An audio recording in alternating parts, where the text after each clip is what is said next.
মানবতা বিরোধী অপরাধে মৃত্যুদণ্ডপ্রাপ্ত শেখ হাসিনাকে ফেরাতে নতুন করে আলোচনা শুরু হয়েছে। ভারতীয় গণমাধ্যম বলছে দেশটির আদালতের সিদ্ধান্ত লাগবে হাসিনাকে ফেরাতে। চিফ প্রসিকিউটর বলছেন, কোন প্রক্রিয়ায় শেখ হাসিনাকে ভারত ফেরত পাঠাবে সেই সিদ্ধান্ত তাদের।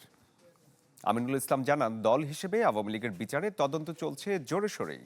দর্শক, এই বিষয়টি নিয়ে আরো বিস্তারিত কথা বলতে আমাদের সাথে বার্তা কক্ষ থেকে আমাদের বিশেষ প্রতিনিধি মাসুদুর রহমান যুক্ত হয়েছেন। মাসুদ, আপনাকে স্বাগত জানাচ্ছি।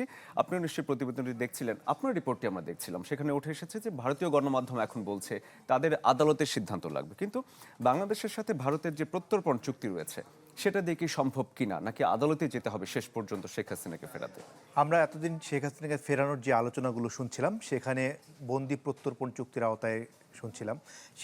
সেই আলোচনার প্রসঙ্গটাই বারবার উঠে এসেছে। আজকে প্রথমবারের মতো ভারতীয় গণমাধ্যম একটি নিউজ করেছে তাদের ঊর্ধ্বতন কর্তৃপক্ষের বরাত দিয়ে, যে ভারতের আদালতের অনুমতি লাগবে। এখন এখানে প্রশ্ন আসে, শেখ হাসিনা আসলে ভারতে কি স্ট্যাটাসে আছেন এটার উপরে। কারণ হলো যে তিনি যদি বন্দি, তাই সেখানে যদি তিনি কোনো অ্যাসাইলাম চান, অথবা তিনি যদি সেখানে পাসপোর্ট ভিসা ছাড়া এসব ছাড়া যদি থাকেন, তাহলে একরকম হিসাব হবে। তিনি যদি অ্যাসাইলাম থাকেন তাহলে আরেক রকম হিসাব হবে।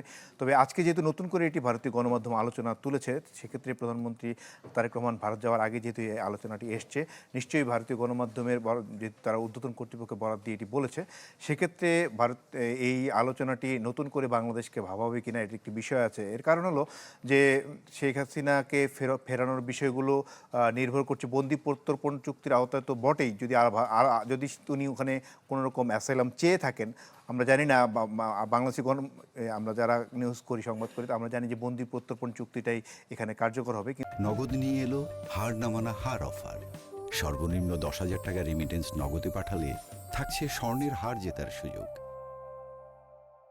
কিন্তু যদি নতুন আলোচনা যেহেতু এসছে, এটি এখন সরকার হয়তো ভেবে দেখবে, অথবা চিফ প্রসিকিউটর আজকে যেমনটি বলছিলেন যে তারা যে সমস্ত মামলা, যে মামলা তার মৃত্যুদণ্ড হয়েছে, একই সাথে যে মামলাগুলোতে তার বিরুদ্ধে ওয়ারেন্ট হয়েছে 5 থেকে 6টি মামলায়, সবগুলোই পাঠানো হয়েছে। যদি এখন ওখানকার আদালতের অনুমতি লাগে, সেক্ষেত্রে ওখানকার সরকার ঠিক করবে তাকে আদালতের অনুমতি নিয়ে পাঠাবে, নাকি তারা তাদের বন্দি প্রত্যর্পণ চুক্তি অনুযায়ী বাংলাদেশের সাথে যে চুক্তিটি আছে সেটি অনুযায়ী পাঠাবে।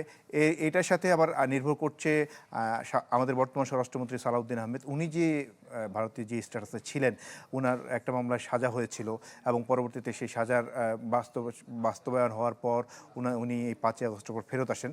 সেই প্রক্রিয়াটিও কিন্তু এখানে উঠে আসতে পারে। যদি বাংলাদেশ এখানে ভারত যদি বলে যে আদালতের মাধ্যমে যেতে হবে, তাহলে বাংলাদেশ সরকারকে কিন্তু নতুন করে ভারতে গিয়ে আইনি লড়াই করে তারপরে শেখ হাসিনাকে ফেরতের বিষয়টা এখানে উঠে আসবে। আর যদি তা না হয়, বন্দি বিনিময় প্রত্যর্পণ অনুযায়ী হয়, তাহলে সেক্ষেত্রে দুই দেশের যে আলোচনা, সমঝোতা, অথবা ওসমান হাদির খনিদের ফেরত দেওয়ার বিষয়, এই পুরো বিষয়টি একসাথে হবে। এখন নতুন আলোচনা যেহেতু এসছে, সেক্ষেত্রে হয়তো সরকার নতুন করে ভাববে আসলে কি করবে তারা। মাসুদ, আপনাকে অনেক ধন্যবাদ আমাদের সাথে যুক্ত হওয়ার জন্য।